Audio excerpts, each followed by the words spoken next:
Bodywork. It's pretty important with most cars, especially in some areas of EXPs and LN7s.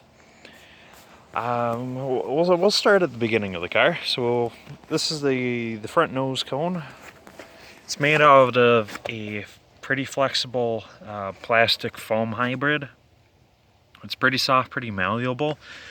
And the only way it retains its shape is that there's a metal subframe within it, a skeleton if you will. And that just helps it keep its shape in certain places. So like you can see here there's none, but back here there's some. Same with the entire front section here just above the lip. So these don't really take much for damage, and when they do, they don't show it. That's what's great about these. Between the nose cone and then the shock absorber bumpers they put on the actual bumper, because underneath here there's an aluminum bumper spanning the whole front of the car. But that's made to absorb impacts of, I think, 10 or 15 miles an hour, and any impact at that speed or less won't harm anything up front. Anything over that, then you can then the shock absorbers become less effective, and then this guy, the entire nose cone, can get messed up pretty quick. Same with the radiator support behind it. But that's all designed with the safety of the driver and passengers in mind. So, what to look for? Well, these guys, if they spend a lot of time in the sun or just in the weather in general, they'll go to hell pretty quick. First, the sun will eat through the paint. It'll usually start eating through the black paint first, as in the paint that's around the lip. And when that happens, it'll eat through that paint and it'll go straight to the material the bumper is made out of. So all these guys are made out of that yellow material I was talking about earlier. Pretty soft, pretty malleable, but once the sun gets to it, it just eats it up. And it'll pit pretty bad, and it'll leave behind what I call sun craters. So these are divots. If the camera focuses, you can kind of see how deep it is. Sometimes they get really nasty. Sometimes you'll get chunks missing out of these corners just because the sun bakes them out. And they're not too fun to fix. Yeah, you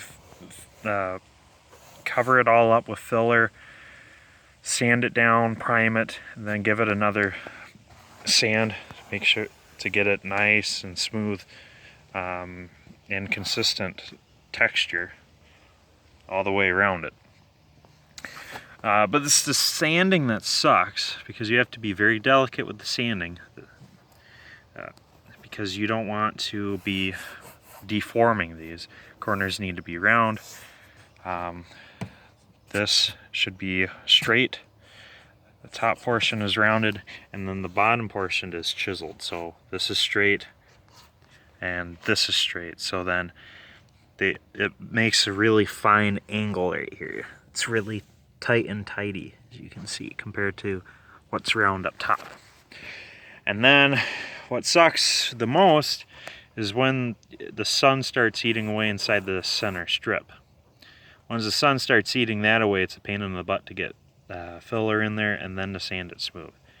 It's really hard to sand this without eating away this portion here, that plane, that horizontal plane.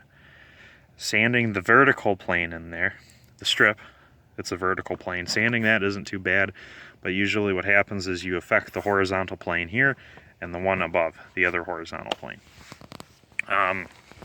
Weird hand gestures because it's hard to show you. But that's the hardest part. Everything else is pretty easy. Doing the grills kind of stink. You have to spend a lot of delicate time sanding it all while keeping all these lines, these supports, and then same with around these headlight buckets. They got this notched out portion, which people use like to put in headlight covers. They look sweet, especially if you have the turbo chin spoiler. So you want to leave these behind, which makes sanding around them again another pain. And then whenever you remove the badge up front, you have to sand inside that as well. And all that's, of course, if you need to paint it, fix dents, sun craters I mentioned, whatever. But otherwise, not much really happens to these. If they get really dented, they'll just collapse. The only other thing you'd face is slight deformities, like this here. You can see that there is a bald section here. That's because someone had the audacity to lean a tire up against this front clip for, well, I think it was just a summer, and it bent it to the point where I don't know if I can bend it back. So what I'll have to do is when I take it off, I'll have to shim the bumper behind it, and then hopefully when I reassemble it, I'll make everything straight, because I really don't want to build it up with filler, especially because this middle section will then always be concave like that, and that's no way to fix it. But we'll move around to the wraparound bumper pieces. So these are what I call the wraparound bumper pieces. It's a continuation of what's going on up front, but they have a light insert inside of them. I'll go over to the other side and I'll show you what typically happens with these. EXPs somehow attract a lot of accidents and collisions on the front quarter panels, and it's almost always in the corners, which makes these guys, the plastic bezel shroud that goes over the lens, these will just explode. And even if they just crack once, if you keep driving it that way going down the road, you'll get home and it'll be half disappeared like this. And if you just keep going like this, the entire thing will disappear, all of it. And replacing these is pretty easy, but finding them is getting ridiculously hard. They used to pop up on eBay every once in a while for 30 bucks a pop, but now I only see them online for sale like once a year, maybe twice a year, and they're just a real pain to look for. These lenses, they never seem to go bad, but the wraparound bumper, the bezel that goes around them, they always break, they always disappear. But again, that's usually only if you ever hit something with them. Speaking of which, we'll just go on to our front quarter panels. Like I said, they attract bad karma like you wouldn't believe. So you can see this one's been lapped with Bondo. They didn't prep it worth a darn because it rusted underneath. Always put primer under your Bondo, otherwise that shit still happens. Yeah, you gotta look for deformities like this. See that this here is dented in a little, this is dented in a little. This has been pulled out some when they tried repairing it all. And then they fix up the rest with Bondo and it just makes a mess. Especially when it starts rusting through underneath, then it becomes a big pain in the butt. And what I've found with EXP so far is usually whenever they have an accident like this, this is a more minor accident, whenever they have an accident like this, everyone seems to just slap the Bondo on and then give the whole car a repaint, total repaint. Almost all my cars are like that. The only car I have in original color is that blue one and that turbo. All my others have been repainted at some point, at least once.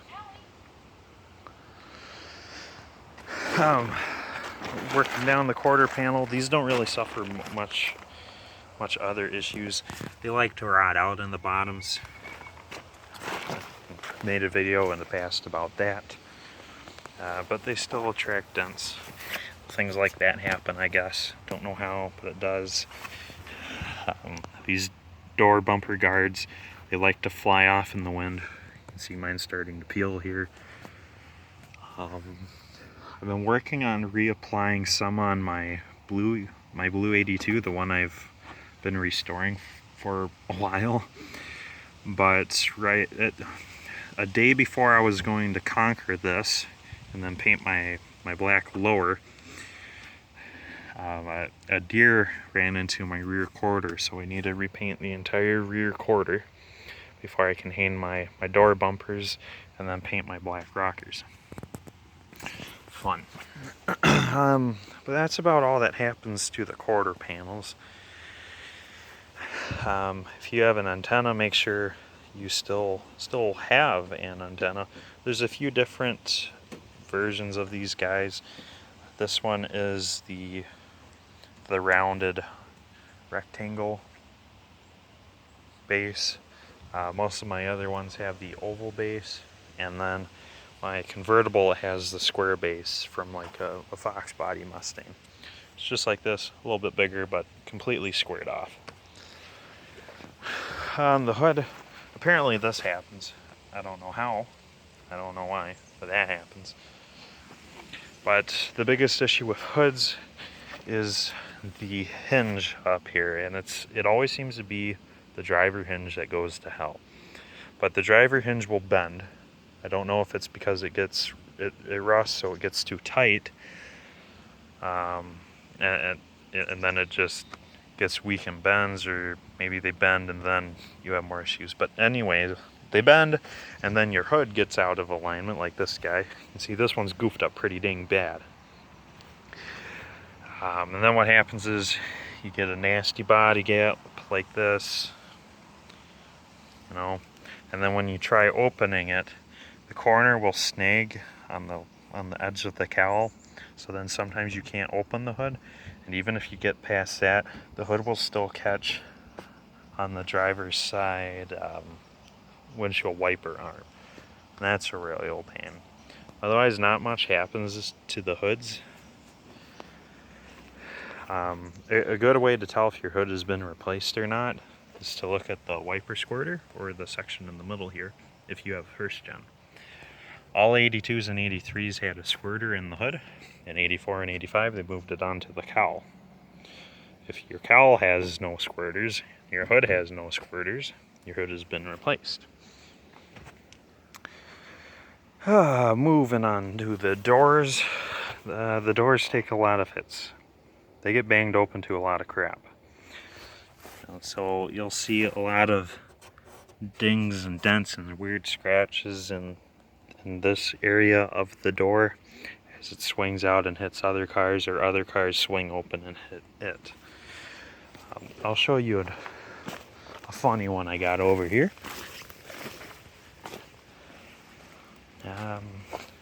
Not that one. Something that happens a lot on EXPs is that the doors, they end up opening too far at different points in their lives. How this happens is there are two hinges. You can see there's that hinge assembly down up top, and then another one down below.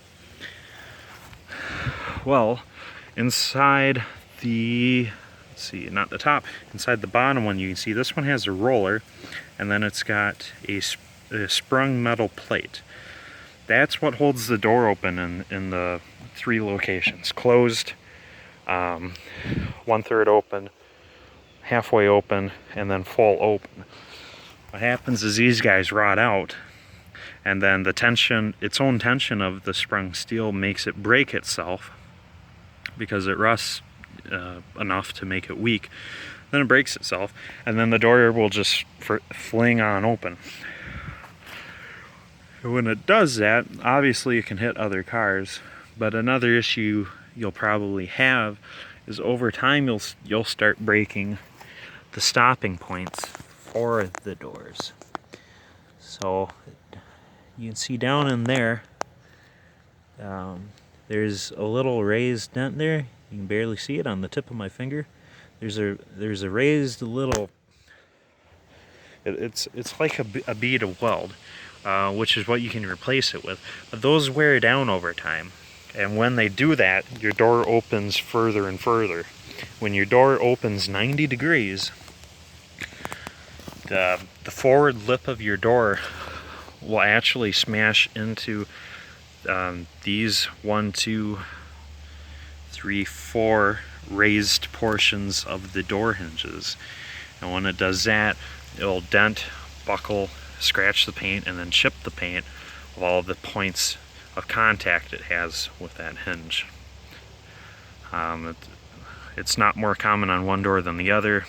It happens a lot because these springs will all rust at the same rate.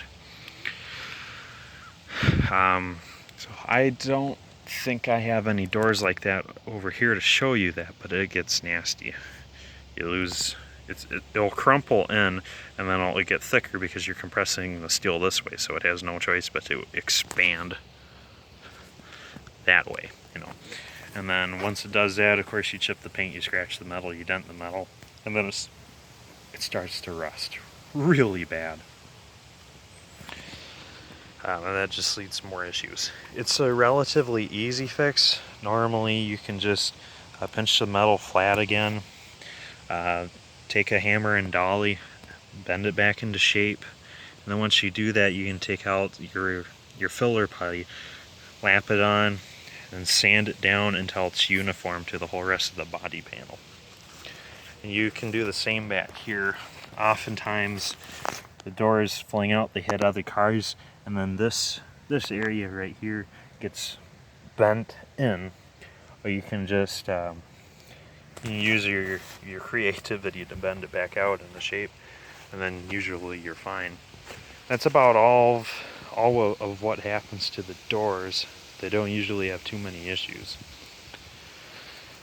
Next, I suppose we'll go to the rear quarter since we're here. These have a lot of problems over time.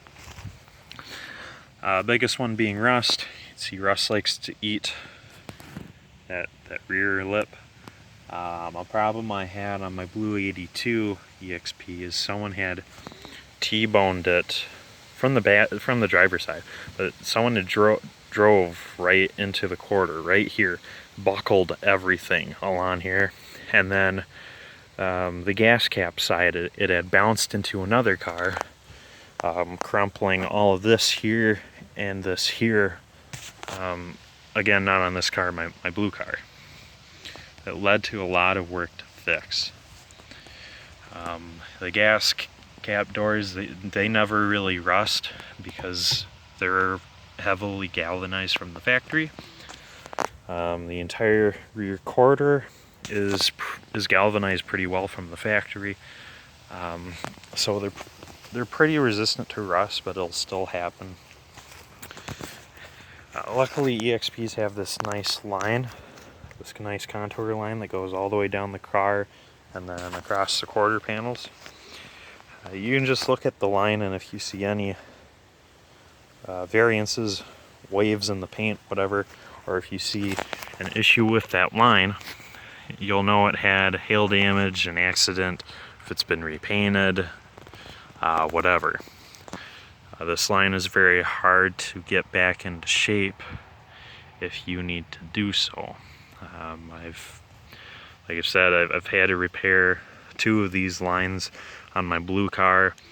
The one on the right I was banged up pretty bad, and then the one on the left, which was just gone. I sanded away the entire quarter from all the way down here up to all the way into this corner, all the way down in here. I had to rebuild this entire line. It was really hard, but man, I made it perfect. That's pretty much all that can happen to the rear quarter. Not much, just dents, dings, and rust, of course. You get to your back tailgate. These suffer some interesting damages. I don't know how and I don't know why. My Blue 82 car, it was dented right here. This corner was smashed in. There's a spot right here that was pushed in. So imagine there is an arc from here to here that was all rolled back, like someone had opened it up and they hit the top of their garage door opener or something. And then it had a couple hail dents on the lid. Happens a lot. Well, that was a bunch to fix. But luckily it's really easy with these guys. So it's all straight and smooth. It's real nice and smooth all the way across that. The only sucky part is repairing these corners. I don't know if you can see it. You can always see it when it's dirty, because this is where water likes to catch. You can see that gray line.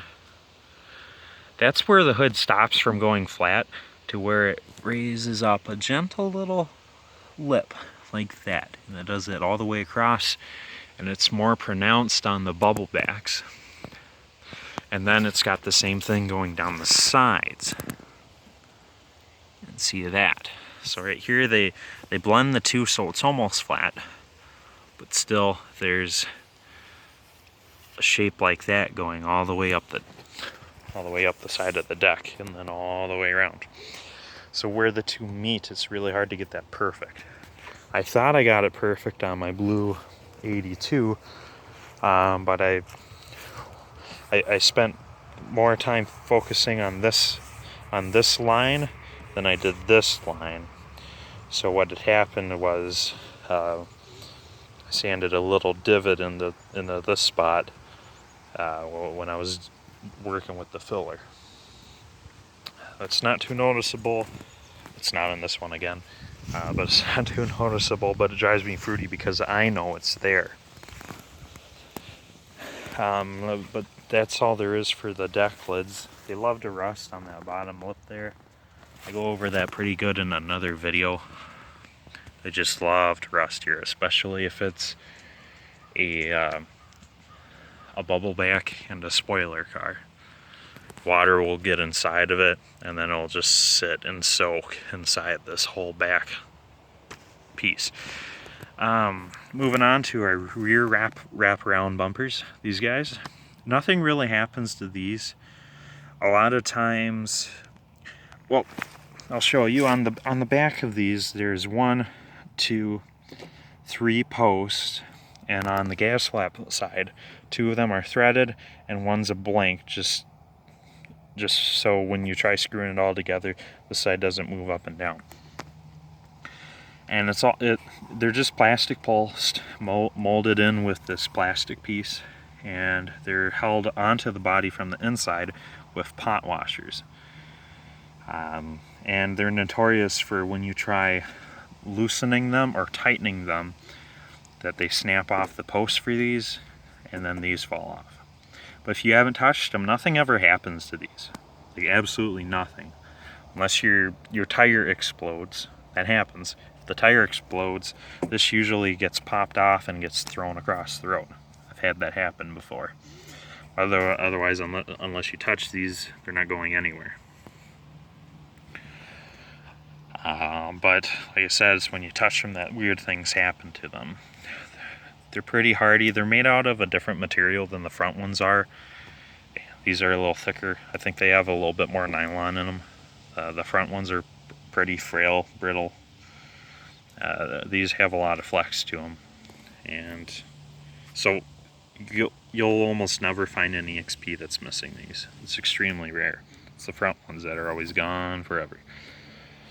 Making our way to the back bumper, it's the same material as the front nose cone, so everything I mentioned still applies to these.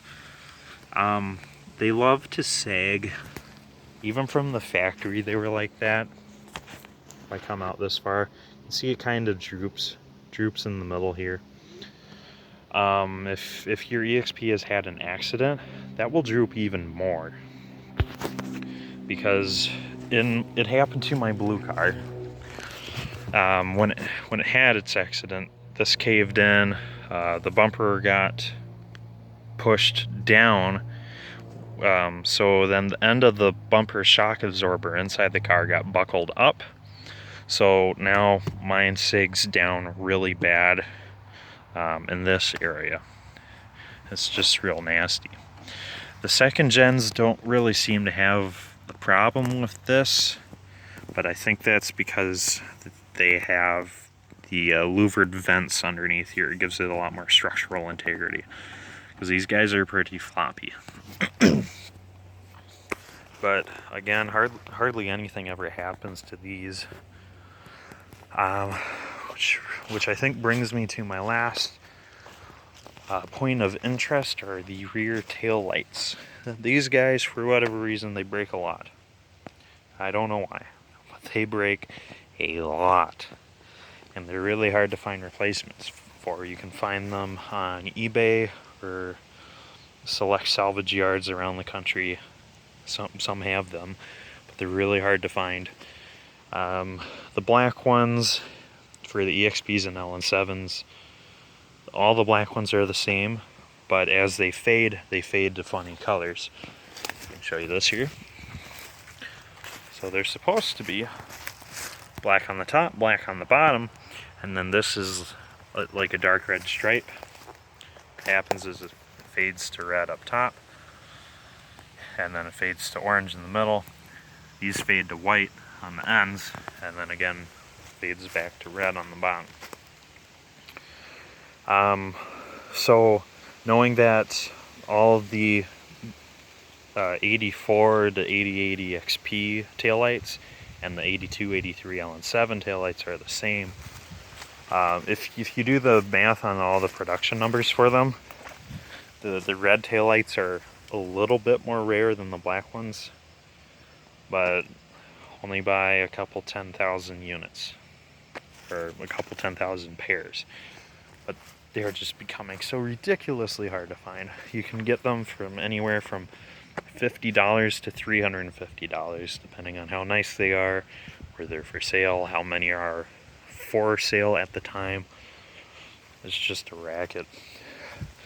Some people have been able to take the lenses off these to just replace the lenses. Once in a while on eBay you'll see just the lenses for sale, but I wouldn't risk pulling them apart. That's a big risk for me. Except for this guy. This guy's actually pulling it itself apart, so I could pop that off sometime and play around with that, but it's not risking the damage to do it if they don't want to, you know. But that more or less covers everything around the body I wanted to talk about. Everything else I kind of have a video for.